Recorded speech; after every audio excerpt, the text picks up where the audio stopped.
टोंक से है। नाबालिग के साथ हॉस्टल में दुष्कर्म का मामला सामने आया है।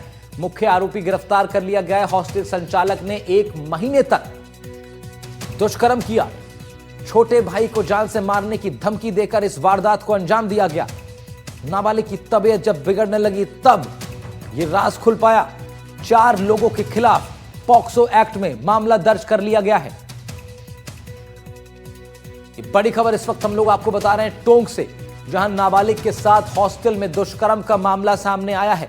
दुष्कर्म का मुख्य आरोपी गिरफ्तार कर लिया गया। हॉस्टल संचालक ने 1 महीने तक नाबालिग बच्ची के साथ इस दुष्कर्म की घटना को यह अंजाम देता रहा। छोटे भाई को जान से मारने की धमकी देकर बच्ची को डराया गया। बच्ची की तबीयत बिगड़ जाने के बाद, उसकी मानसिक स्थिति बिगड़ने के बाद तब जाकर यह राज खुल पाया और अब पुलिस ने कार्रवाई करते हुए इस शख्स को गिरफ्तार कर लिया है। रवीश टेलर हमारे साथ दिनांक 4/11 की रात्रि को एक परिवार ने अपनी नाबालिग बच्ची के दुष्कर्म के संबंध में एक रिपोर्ट मुझे SHO को पेश की। आधी रिपोर्ट पेश रिपोर्ट पर मैंने उच्च अधिकारियों को हालात निवेदन किए, जिनके निर्देशानुसार प्रकरण पंजीबद्ध कर पॉक्सो एक्ट में और अनुसंधान श्रीमान वृत्ताधिकारी महोदय व्रत देवली द्वारा किया जा रहा है, जिसमें एक मुकेश नाम के गुजर मैन आरोपी को गिरफ्तार किया गया है। पीड़िता ने एक नाबालिग बच्ची के साथ में एक हॉस्टल के अंदर दो माह रही थी वर्ष 2024 में जुलाई से लेकर के जुलाई अगस्त तक। उस पीरियड में कोई दुष्कर्म होना जाहिर किया है। गलत काम करते थे। किस तरह? मेरा भाई सो जाता था रात में, फिर मेरे को वो सोफे पे सुला के गलत हरकतें करते थे मेरे साथ। मेरे मामा का एक्सीडेंट हो रखा था और मारने की धमकी देते थे। मेरे भैया वहाँ पे पढ़ते थे छोटे।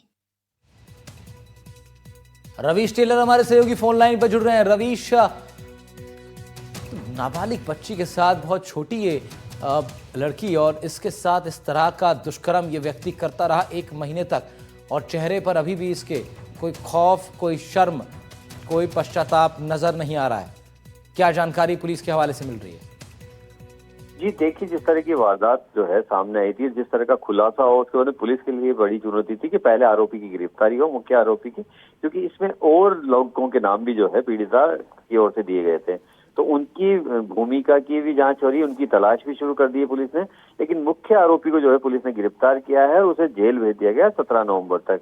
लेकिन सबसे बड़ा सवाल ये था कि जिस तरह हॉस्टल जो एक मकान में संचालित था, उस हॉस्टल में 1 महीने तक एक नाबालिग 10 साल की नाबालिग के साथ लगातार दुष्कर्म होता रहा, और उसके बाद में उसका भाई वहीं रहा 1 साल।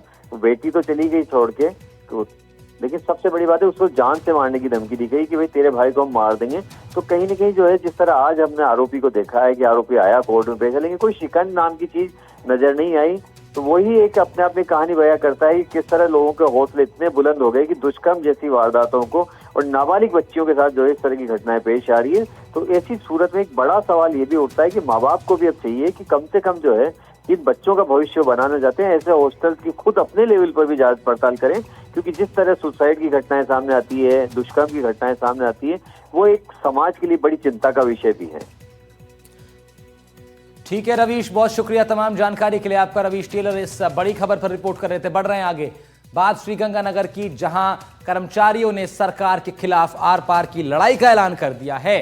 राजधानी जयपुर से शुरू हुआ यह संघर्ष चेतन यात्रा के रूप में शुरू हुआ। बुधवार को भारत पाक सीमा से सटे गंगानगर ये यात्रा पहुंची। धान मंडी में विशाल जनसभा आयोजित हुई। अखिल राजस्थान राज्य कर्मचारी संयुक्त महासंघ ने इस बैनर के तले ये पूरा कार्यक्रम हो रहा है और 11 सूत्रीय मांगों पर सरकार से कार्रवाई करने के लिए कहा गया है, अन्यथा आंदोलन की चेतावनी है। नर्सेज एसोसिएशन भी इसमें शामिल है। वो बता रहे हैं 8 लाख से ज्यादा कर्मचारी और संविदा कर्मी लंबे समय से प्रशासनिक और वित्तीय मांगों को लेकर संघर्षरत हैं। पुरानी पेंशन योजनाओं की बहाली, समान काम के लिए समान वेतन, नियमित भर्तियां, पारदर्शी स्थानांतरण नीति और एनपीएस पेंशन स्कीम के विरोध में, न्यू पेंशन स्कीम के विरोध में, ये इस तरह के कुछ इनके मुद्दे हैं अपने, जिसको लेकर के इनका ये पूरा महासंघ सरकार को घेरने की तैयारी में है। कर्मचारियों ने साफ कहा है कि अब आश्वासन से काम नहीं चलेगा, ठोस फैसले चाहिए, अन्यथा ये संघर्ष आंदोलन में तब्दील किया जा सकता है। कि इस कर्मचारी संघर्ष चेतना यात्रा श्रीगंगानगर पहुंची है। यात्रा में हमारे प्रदेश पदाधिकारी आए हैं। बड़े ही जोश और जज्बे के साथ उनका स्वागत अभिनंदन किया गया है। गंगानगर जिले के कर्मचारियों ने आज यहाँ निर्णय लिया है कि राजस्थान सरकार कर्मचारियों की 11 सूत्र मांगों पर कार्रवाई नहीं कर रही है। हमारी जो पुरानी पेंशन योजना है उस पर हमले किए जा रहे हैं। इन सब से राजस्थान के अंदर कर्मचारियों में गहरा आक्रोश है। मैं आपके माध्यम से राजस्थान सरकार से निवेदन करना चाहता हूं कि कर्मचारी सरकार की रीढ़ हैं। सरकार की हर योजना और काम को क्रियान्वित कर्मचारी करते हैं, जनता की सेवा करते हैं।